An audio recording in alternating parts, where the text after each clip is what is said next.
네, 안녕하세요. 온원입니다. 오늘은 월급쟁이가 부자가 되는 방법에 대해서 이야기 한번 해보도록 하겠습니다. 아직 제가 부자는 아니잖아요. 그렇기 때문에 이런 주제가 조금 조심스럽긴 한데 저의 내용이 아니라 오늘은 월급쟁이 부자의 정석이라는 책의 내용을 저만의 방식으로 좀 이야기를 한번 해보도록 하겠습니다. 근데 이 책을 쭉 읽어보니까요, 정말 놀라울 정도로 제가 가고 있는 방향과 매우 일치하더라고요. 그래서 오늘은 그에 대한 이야기를 한번 해보도록 하겠습니다. 그럼 끝까지 시청 부탁드립니다. 참고로 이 영상은 출판사의 지원으로 만들어졌습니다.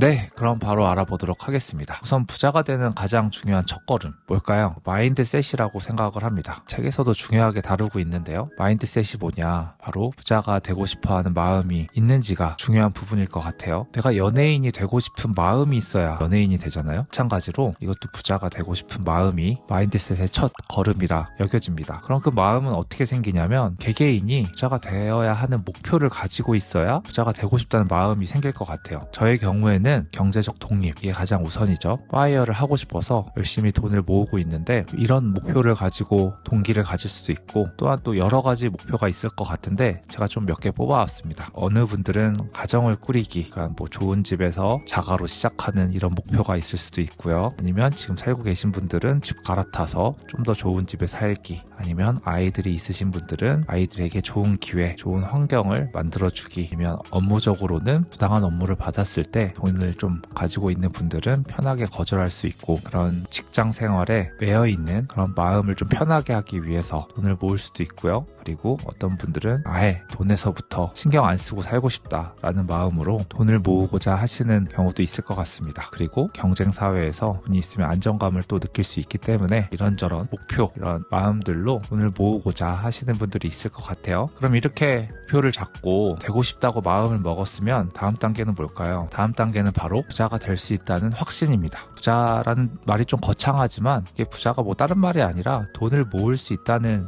이라고도 해석될 것 같아요. 나는 돈을 모을 수 있다, 이런 확신이 있어야 뭔가 그래도 목표의 근처까지라도 가지 않을까요? 내가 뭐 100억을 모으겠다라고 하면 뭐 어떻게든 50억이라도 모을 수 있는 그런 기회와 운이 생길 수도 있고 내가 할 수 있다는 마음이 있어야 또 이 방향으로 갈 수 있는 거잖아요. 그래서 내가 되고 싶다는 마음이 생겼고 이제 그 목표를 이루러 간다면 내가 거기까지는 할 수 있다, 또 확신이 필요할 것 같아요. 근데 대부분의 사람들은 그거는 남의 일이라고 생각합니다. 갑자기 TV나 뭐 유튜브에서 돈을 번 사람들은 사람만의 무슨 운이 있겠지, 뭐 나보다 훨씬 나은 사람이겠지, 아니면 또 뭐 나는 안 될 거야, 이렇게 남의 일이라고 생각하시는 것 같아요. 근데 저는 그런 것보다는 그분들도 꾸준히 했기 때문에 그 자리에 섰다고 생각하거든요. 그렇기 때문에 할 수 있는 믿음이 무엇보다 중요하다고 생각합니다.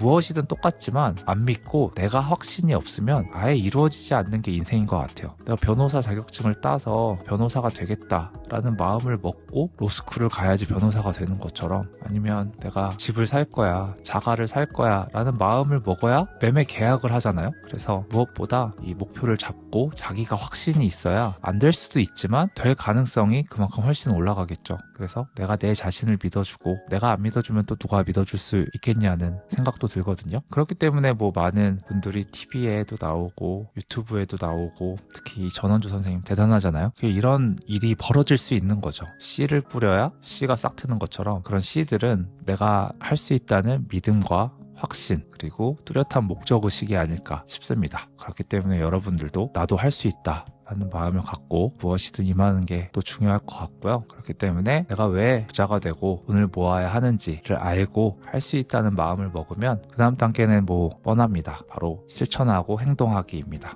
우선 저도 많은 경제 관련 서적 그리고 투자 관련 책을 읽어봤지만 어느 책이든 가장 기본은 절약과 저축입니다. 절약을 하지 않고 그냥 쓰고 남은 돈을 그냥 대충 어디에 넣었다가 부자가 됐다는 사람은 저는 한 번도 본 적이 없는 것 같아요. 심지어 고소득자도 이런 관리가 안 돼 있으면 그냥 바로 거지가 되는 경우 저희 많이 봤잖아요. 그만큼 내가 돈을 모으겠다고 마음을 먹었을 때는 가장 먼저 선행되어야 될 게 돈을 아끼고 아낀 거에 대한 저축이겠죠. 그래서 이 책에서는 이런 문구가 있는데요. 좀 와닿은 부분이지만 매달 저축하는 일이 괴롭지 않다면 충분히 저축하고 있는 것이 아니다.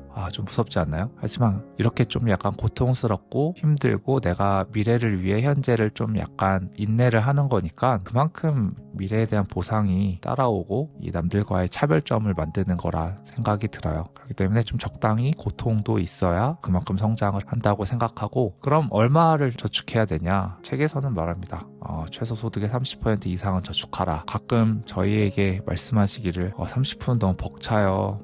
10%만 하면 안 되나요? 몇십만 원만 하면 안 되나요? 하셔도 되죠. 그렇게 하셔도 되는데 그거는 자신과 타협하고 최대한 할 수 있을 만큼의 노력을 하라는 의미에서 30%인 거지 각자 상황은 다른 거니까요. 근데 30%를 넘어서 50%까지 저축을 한다면, 제가 지난해 한 50% 좀 넘었던 것 같거든요. 50% 저축을 하면 어떤 일이 벌어지냐면 매년 1년치 생활비를 저축하는 꼴이 됩니다. 그래서 내가 만약 100만 원을 벌고 50만 원을 썼다면 나머지 50만 원은 내년 생활비로 쓸 수 있는 거잖아요. 그래서 매년 1년씩이 이게 플러스가 되는 거죠. 근데 그 1년은 또 이게 합쳐서 얘네들끼리 또 자산 증식을 할 테니까 향후에 복리 효과가 또 극대화 되겠죠. 그리고 저축을 했다면 그 저축을 한 거를 가지고 투자를 해야 된다라고 말하고 있습니다. 투자는 주식과 채권으로 분산 투자를 하고요. 어릴수록 주식 위주로 해라 라는 건데, 저는 100% 주식을 투자를 하고 있지만 그래도 투자를 하는 게 그만큼 중요하다는 의미로 받아들여질 수 있을 것 같아요. 그리고 투자를 한다면 지수 추종 ETF가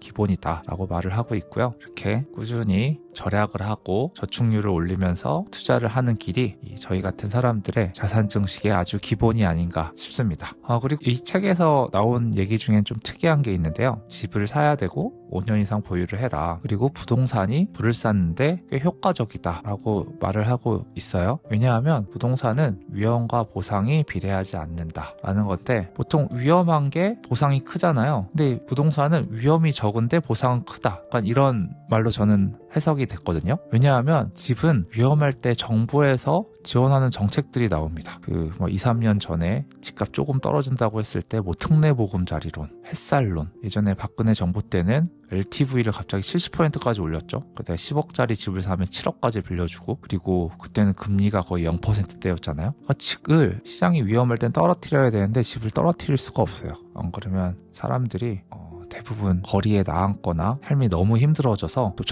정치인들은 또 표를 먹고 살잖아요. 또 그렇게 방치를 할 수는 없거든요. 예를 들어 내가 지금 현재 집이 5억인데 집값이 떨어져서 1억이 됐다. 5억짜리 집이 있던 사람이 대출이 3억이 있다고 가정했을 때 1억으로 집이 떨어지면 집의 3배 되는 빚을 갖고 있는 거잖아요. 그래서 이런 상황은 절대 만들지는 않는 것 같아요. 그래서 집은 다른 투자 자산들에 비해 위험과 보상이 약간은 이렇게 비례는 하지 않는다. 그렇기 때문에 집은 또 유용한 투자 수단이다 라고 말을 하고 있고요. 미국의 상황도 똑같다는 거에 저는 좀 놀랐어요. 미국도 그렇구나. 부동산에 대한 거는 이게 어느 세상이든 어느 나라든 되게 일반적인 현상이구나 라는 것을 느꼈고, 그리고 집은 또 레버리지 투자에 또 효과를 극대화할 수 있는 거잖아요. 저희가 주식을 만약 3억 한다고 여기 40%면 1억 2천 1억 2천을 빌려주지 않잖아요. 근데 집은 3억짜리 사면 그래도 1억 2천은 빌려주잖아요, 얼추. 그러니까 이렇게 내가 적은 돈을 가지고 큰 자산을 형성하면서 큰 자산이 올라갈 때는 또 여기에 퍼센트로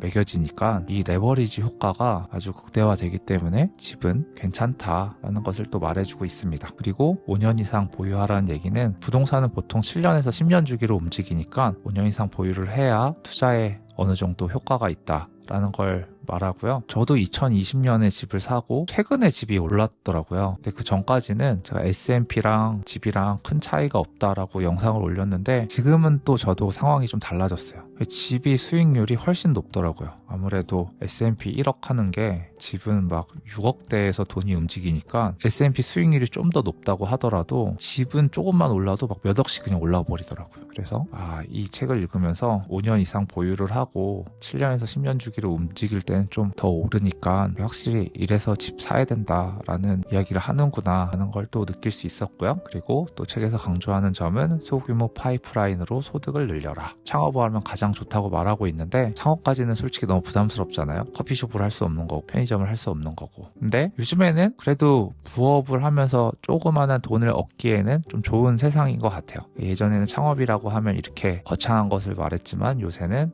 배달, 대리, 저처럼 유튜브, 블로그 이런 걸 통해서 조그만하게 그래도 소규모로 부업하시는 분들이 꽤 많은 것 같아요. 거기서 또 유명해지면 강연도 다니고 책도 쓰시고 하시는 분들도 있고, 그래서 책에선 또 말하더라고요. 시간이 없다는 것은 다 핑계다. 좀 약간 T 성향의 분이 쓰신 책 같은데, 그래서 시간이 없다고 너무 그렇게 하지 마시고 조금이라도 이렇게 사부작 뭔가를 해보면 거기서 또 기회가 오고 또 거기서 부가 창출되는 효과도 있으니까 또 한번 고려를 해보시는 것도 좋다라고 말씀을 드리고 싶어요. 그리고 중요한 것은 실수를 하지 않는 것, 불확실성도 줄이는 것. 실수를 하지 말라는 것은 이 쌓아놓은 돈이 있으면 이거를 까먹는 판단을 하지 말라는 거고, 그리고 내가 돈을 이제 모으고 있는데 앞이 안 보이는 그런 투자나 그런 것을 하면서 괜히 리스크를 만들지 말라라고 할 수 있을 것 같아요. 단적인 예로는 개별 주식의 위험성을 좀 알고, 개별 주식은 약간 변동성이 크죠. 그래서 무작정 오른다고 계속 올라주는 건 아니잖아요, 개별 주식은. 그래서 이런 거에 대한 위험성을 알고, 그리고 포모, 딴 시장이 오른다, 지금 어디가 난리가 났다, 그래서 그런 걸로 그냥 휩쓸려서 들어가서 끝물에 쭉 떨어져서 피해보는 사례를 통해서 내 자산, 내 부에 손실을 입히지 말라는 말이고, 또 너무 큰 욕망으로 인해서 리스크를 너무 높여서, 또 리스크가 있다는 것은 수익도 높지만 또 자산 가치를 하락시키는 요인도 되기 때문에 이런 여러 부분을 좀 조심하면서 투자를 해야 된다고 말을 하고 있고요. 특히 신용거래, 데이 트레이딩, 그래서 막 어디 빚져서 투자하고 하루에 몇 번씩 사고 팔고 이런 것은 정말 하기 힘들고, 거기서 수익을 본 사람은 극히 드무니까 이런 것은 좀 지양을 해야 된다라고 쓰여 있고, 저도 100% 동의하는 바입니다. 그리고 내 성향과 맞는 자산을 선택해라. 나는 좀 모험심이 있어서 막 이렇게 움직이는 자산을 선택해도 큰 문제가 없는 사람이 있는 반면에, 조금만 이게 출렁여도 굉장히 마음 졸이는 분들이 계세요. 근데 이런 분들이 이런 큰 물살을 타는 자산을 들어갔다가는 그냥 뭐 일상생활이 안 되잖아요. 그렇기 때문에 이렇게 저는 이런 면에서도 S&P 500을 하고 있는 거거든요. 좀 차분하게 그냥 조금씩이라도 안정적으로 올라가는 게 더 좋아서 S&P 500만 하고 있는데, 그래서 자기가 어떤 성향인지를 알고 그거에 맞는 자산을 선택하는 것도 중요할 것 같습니다. 그리고 또 흥미로운 부분은 뜻을 같이 하는 파트너를 구해라. 그래서 혼자 버는 것보다 확실히 둘이 버는 게 더 돈이 이렇게 플러스가 되는 게 많고, 또 기본적으로 나가는 돈을 공통으로 처리할 수 있어서 세이브하는 부분도 있잖아요. 그래서 파트너를 구하는 것이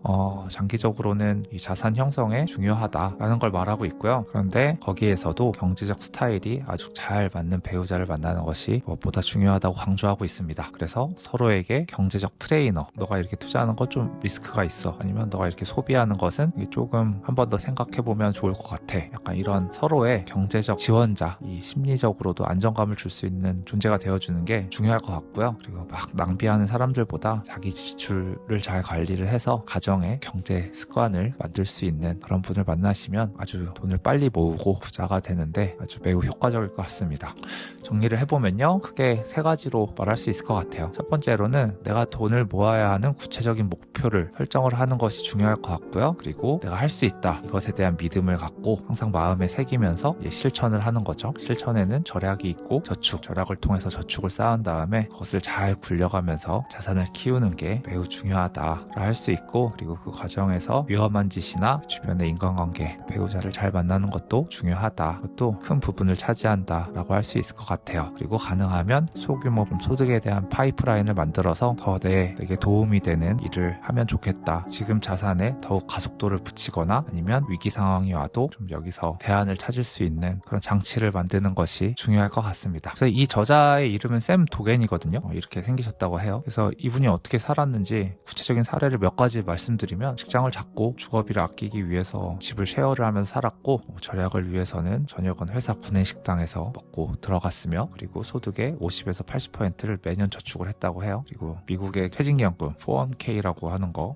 이것도 최대한 활용을 했고, 그리고 부동산 투자를 할 수 있을 때 계속 해가지고 부동산에서 나오는 임대소득도 확보를 하면서, 또 추가적으로 파이낸셜 사무라이라는 금융 블로그 사이트를 운영하면서 지금은 강연도 하고 광고도 받고 하면서 파이어를 하시고 살고 계신다고 합니다. 이게 바로 그 사이트 모양이고요. 그래서 저는 이 책을 읽으면서 제가 이분의 삶을 알고서 그렇게 산 건 아니지만 이 공통점이란 게 좀 많이 보이더라고요. 그리고 저도 1억을 모으자마자 집을 사서 그 집을 통해서도 좀 많이 많이 지금 경제적으로 안정이 됐고, 그리고 항상 50% 이상 저축을 하려고 노력했고 그렇게 살고 있거든요. 그리고 부업으로도 유튜브를 하고 있고, 그리고 투자 사이트도 최근에는 제가 운영 중이잖아요. 테스트 기간이긴 하지만 바로 이게 그 사이트인데, 그래서 목표를 잡고 언제 도달될 수 있는지 계속 분석하고 수치들을 추적하면서 제 지출과 투자를 또 관리를 하고, 또 여러분들도 이런 것을 할 수 있게 만들려고 지금 노력 중이고요. 그래서 저번에 영상 올리고 거의 100분 정도가 지금 같이 해주고 계세요. 그래서 요즘에 너무 재미있게 살고 있고,